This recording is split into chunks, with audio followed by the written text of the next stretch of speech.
Alright,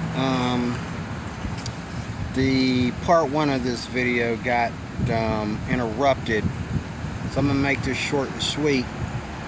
I had to find the part that was interrupted, and I ended up losing the part that actually got interrupted. I said some important things, and they got interrupted, so, but anyway, I'm a firm believer, as I was saying, that, you know, if you come to this country, you are here to be down with the American people. If I went to China or Japan or Russia or Germany or wherever I would go, I'm going to be down with the people, you know, of that place. I'm not going to go and act like I'm there to find people like myself. That's dumb. Get to learn the people of the neighborhood, make you some friends. If you go to a nation, for example, that's predominantly white, okay, you got to make yourself some white friends. If you go to a nation that is well mixed of brown-skinned people and their demographics, you got to blend in and get to know something about the people. Now, there are a lot of people in this country, I've learned this from doing Uber, that will, you know, when they're doing Uber, they will, you know, they will befriend you, and they will ask you questions. They're there to learn, and they're there to learn more about you and the country, being they know that you've been here longer than they have. Okay, I had a good argument with an Arab guy one time, actually a Muslim, and we had an argument about Donald Trump, and it ended peacefully. Okay, and he went to saying things until I openly admitted some things. When I started to say some things about Sharia law and things of that nature, he knew that, you know, he should calm down. Whether he is really thinking that that should be present in this nation, or whether that is just not true of a certain number of the Muslim community in this country, whatever his beliefs were, he knew that that's a hot topic. He knew that that's a topic that we can't really fight about without it getting crazy. So he calmed down and decided to be peaceful, and because he don't want to get exposed at one point of what he might be getting together with other people like himself trying to do to our nation. If that's what he's trying to do, I don't think it was.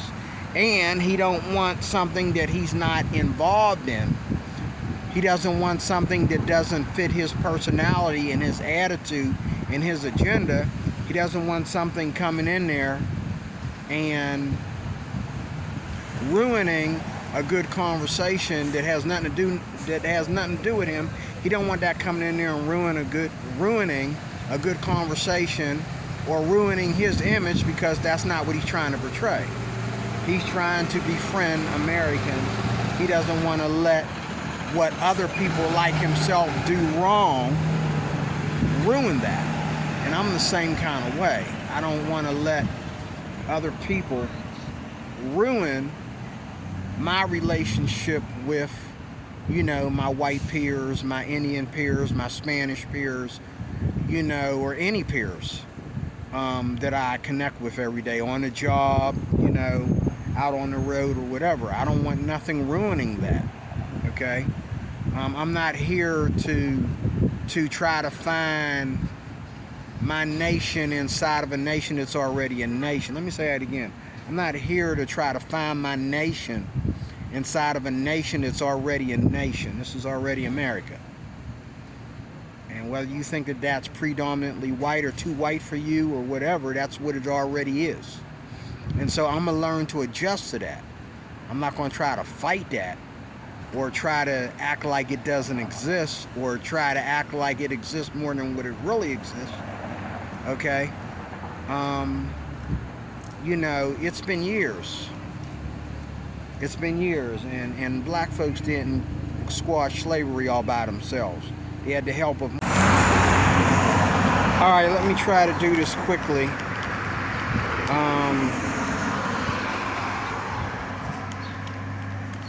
Again, slavery was not stopped by black folks alone. Okay? If it had been left up to black people to stop slavery, it would have never happened. Okay? But the same descendants of the same white people that took them as slaves, okay, also released them from slavery. Okay? So we can stop complaining about that and making that a demographic. Okay, we can stop that.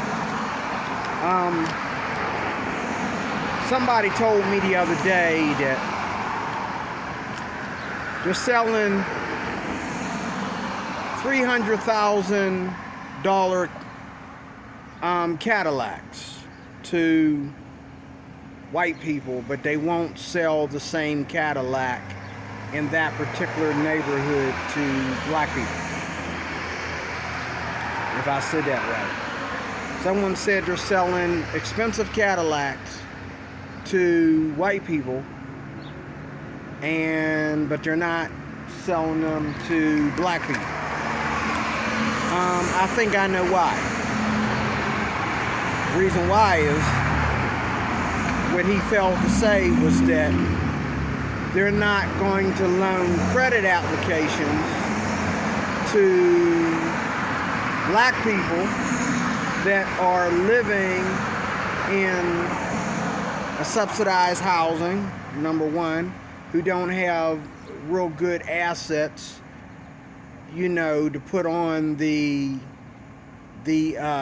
paperwork for this loan.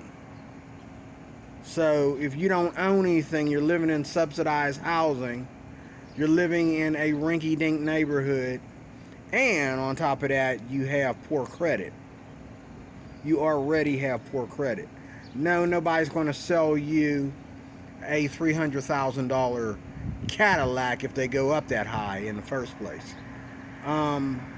What they're saying is that what he meant to say was that they won't give you a loan if your credit is already bad for an expensive Cadillac in a certain neighborhood, or period. It could be Cadillac, the Cadillac program itself.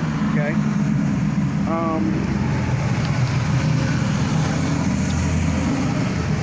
So why do they raise the cost of living, you know, housing and shopping and entertainment in neighborhoods like Allentown and Lancaster? Why do they do that? They do that because they're trying to get rid of the riffraff and get people that are going to pay their bills. They're trying to control crime, and they're trying to control, you know, businesses falling apart, neighborhoods falling apart because of lack of success. So without me knowing all the details,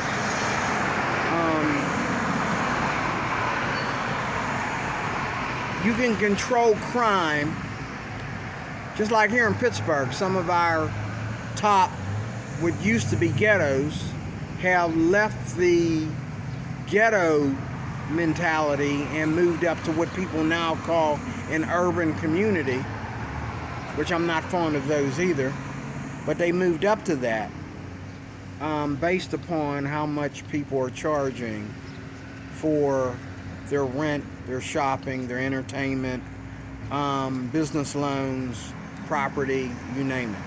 That's what they're doing. So that's what you're going to run into in a good neighborhood. They're doing that in Lancaster. They're doing that in Allentown. And there are many, many places in Pittsburgh and Philly, okay? Certain parts of Philly, okay? So, you know, I don't know why I folded this up. I gotta read this. What else?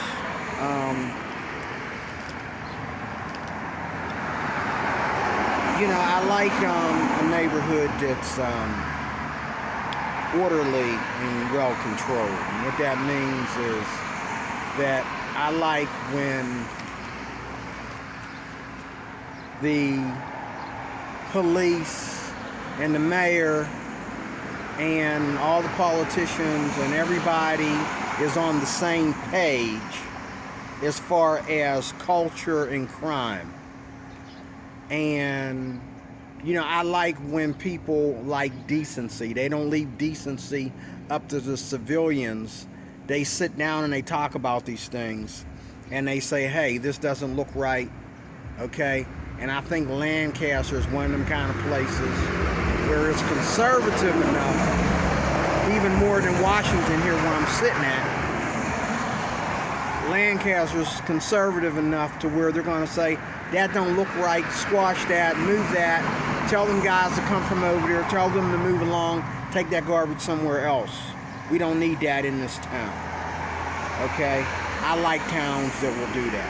I love to walk up on a place and it says no loitering. Okay, I just won't loiter there. Don't bother me. Because I know you're trying to protect the business and what the demographic looks like, what the culture looks like, and all like that when you tell people not to loiter. Okay? What else? Tall buildings. Theaters and museums is my thing. I love a town to where I can go and hang out at a museum. I love to drive through and watch the tall buildings, skyscrapers, you know. I love that. You're not going to get that here in Washington, although we have some very tall college buildings and some tall enough office buildings. But only Allentown, outside of Pittsburgh and Philadelphia, has amazingly tall buildings. They have made some tall buildings in Wilkes-Barre. They've made some tall buildings in Altoona, but you know, these places are growing or trying to grow, but they're not. They got a while to go yet before you can really look up to them as a more of a city atmosphere. They're cities on the map, but people label them as small towns. But one of these days they will be, maybe even in my lifetime, considered actual cities instead of small towns.